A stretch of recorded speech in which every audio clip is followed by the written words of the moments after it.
everybody, welcome back to the channel. Today, let's talk about our favorite subject, value add real estate investing. I'm gonna give you 5 ways that value add real estate investing just hits it out of the park for us and why we are value add real estate investors. And by the end of the video, hopefully why you'll wanna be a value add real estate investor as well. Stay to the end for the bonus. It's gonna be the cherry on top. Number 1, the first reason that we buy value add real estate investing is because when you buy something that is value add, that means that by definition, you need to invest money into it to bring it up to value. So you are going to add value by doing renovations, by reimagining the property, by putting it back together. You're going to take property that you can hopefully buy down at the bottom of the market because it's distressed, it's in bad shape. So the number 1 reason that we're value add real estate investors is that by buying value add real estate, we get instant equity. What does that mean? Well, when you buy something at the low valuation and it's distressed and it's got all of the broken windows and the termites and all of the chaos and the distress, maybe you're buying it from an estate because dead people don't negotiate well. I don't know, but there's definitely some kind of distress either with the seller or with the property. When you are a value add real estate investor, you're buying it at a low valuation and you're improving the property and you're going to have instant equity by doing it. So the number 1 reason that we are value add real estate investors is because we want that instant equity that you get from buying these distressed properties. The second reason that we love to be value add real estate investors is that we are going to add value to the property every single time we spend some money on a property and we renovate it. So we go in and we find something that's distressed and looks really horrible. So we buy these distressed, highly distressed, don't have occupancy, they don't have a use, they're in terrible condition, and then we spend money on them and we get added equity by renovating the property. Number 3, we're value add real estate investors because we like to own properties that cash flow, and we can back into a number when we buy value add to figure out what our return on investment is going to be. So we look at what's our purchase price, how much is it going to take to renovate it, and then what's it going to rent for at the end of the day. And if we can back into the number and have a nice hefty return on our purchase price and our development, which is our renovation, we know what the rents are going to be. And then once we get it rented, we not only get the cash flow, but we also increase the equity one more time because everybody knows that cash flowing real estate is worth more than non-cash flowing real estate. Hopefully that makes sense to you guys. So that's 3 things about value add real estate investing, and they all have to do with the equity that we have from the buy through the renovation and then renting. So one thing that we do, we like to buy things and hold on to them for a really long time. We've done the buy, fix, and flip method. We've bought thousands and thousands of properties, and we don't own thousands and thousands of properties, so we've sold some things along the way. In fact, we've sold most of the things along the way. Learn from our mistakes. If you guys are going to become value add real estate investors and you're just starting out and you need to build up that bankroll and that bank account, let's say buy 3, fix them all up, sell 2 of them and keep 1, and fight like hell to keep that 1, and then go buy 3 more, fix all 3 of them up, sell 2, keep 1, and then eventually once you've got a bankroll, start to keep more and more. So you'll eventually be buying 3 to sell 1 and keep 2, then you'll be buying 3 to fix them all up and keep all 3.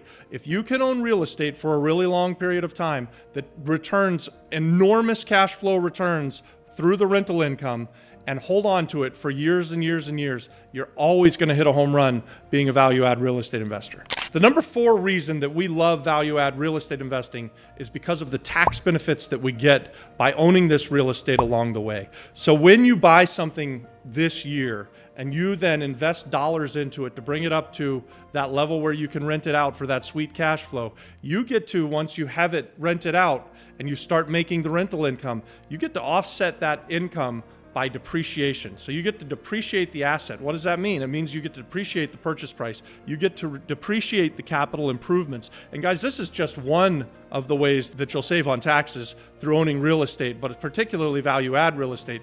You get to have depreciation. You can even get more complicated than that and learn about things like cram down depreciation, where you depreciate it much faster and you really start offsetting some income.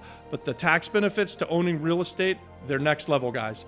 They want you to own real estate. The government encourages you to be a real estate investor, and they will give you tax benefits along the way through homeownership, particularly if you invest in the kind of real estate that the government wants you to invest in, like long-term housing, like rental properties that are apartment buildings and those kind of things. Or here in Puerto Rico, there is something called Act 60 where they encourage us to invest in hospitality. So they want to increase the hospitality sector on the island from a 6.5% of the GDP, total GDP of 6.5% for hospitality revenue. They want to increase it up to 15 to 18% over the next 5 or 10 years. So they give us tax benefits, tax breaks for buying property that we then convert into or turn into hospitality, which is what? Like small guest house or small hotels or big hotels. And guys, it's not just hospitality. It's not just crammed down depreciation or normal depreciation. There's also something out there, this wonderful, wonderful piece of legislation called opportunity zones, where there are opportunity zones in every state in the US,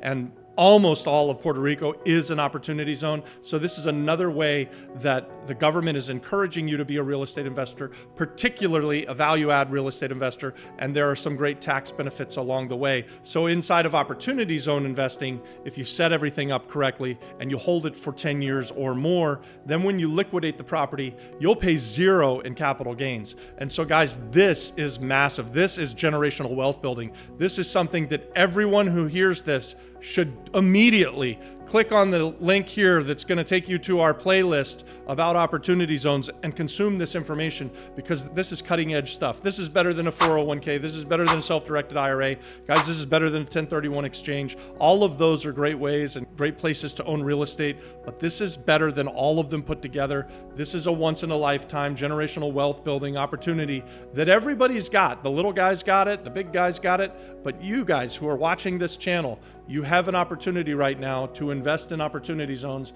and you better learn about it or you're going to be kicking yourself because you didn't. And number 5, this is one of our favorite ones. As I said, we like to buy value add real estate and hold on to it for a long, long time, collect the cash flow and all of the tax benefits along the way. And guess what happens over time? Real estate tends to trend up. And that's been true since, well, before Christ, right? So real estate and real estate investing is the most tried and proven way for anyone to build wealth, for anyone to have a great cash flow. This is just fact. If you are a multimillionaire, you probably either got there through owning real estate, or if you've become a multimillionaire by some other means, like having a great business or winning the lottery, you should be holding your money in cash flowing assets like real estate. Let's say you buy a house in a bad neighborhood that's very distressed, and you buy it for $100,000, and then you spend another $50,000 fixing it up, and you get it rented out for about $2,000 a month. So you're making a nice cash flow return on your $150,000. You get to do the depreciation of the $150,000 and take advantage of the tax breaks that come with that. If you did that inside of an opportunity zone, which you could on the property that I'm describing, you would then hold on to it for 10 years, and you'd be able to sell it at its value after 10 years, which means that you get to factor in all of the appreciation. So back to the example, you have $150,000 invested. You take the cash flow off of the property for the next 10 years, and it pays you $2,000 a month. So that's $24,000 a year of income on a $150,000 investment. Guys, that's a pretty phenomenal return. At the end of 10 years or 10 years in a day, you now sell the property for what is that current market value, and you've had all of this appreciation along the way.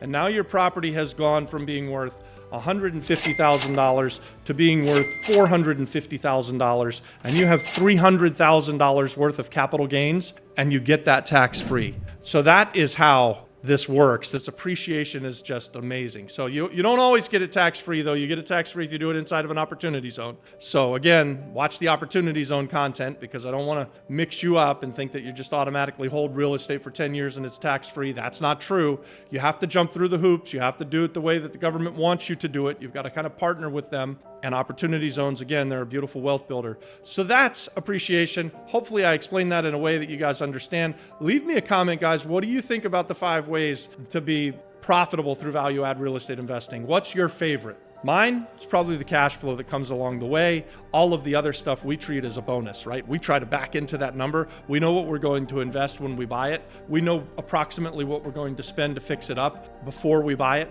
And so then we know also what it's going to rent for after it's done. And we're usually very happy with that return on our capital. So guys, if we can get a 16% return and watch the property appreciate over time and then sell it at the end of a long period of time and get all of our money back and make a huge pile of cash and then go on to the next investment, that's what we like to do here. So I promised you a bonus for sticking around to the end. We got through the 5. Here's the Grand Slam bonus, and I kind of alluded to it throughout this video, but the Grand Slam bonus is when you identify a property that's a value add real estate investment play and you reposition it, so you turn it into its highest and best use. So let's take an example of the room that we're in here, and I use this example often because it's something that we are actively investing in. We like to buy old, decrepit, non-used office buildings and then renovate them into beautiful apartments, either for long-term housing or for short-term rentals. Either of those plays are amazing. That's called turning something from its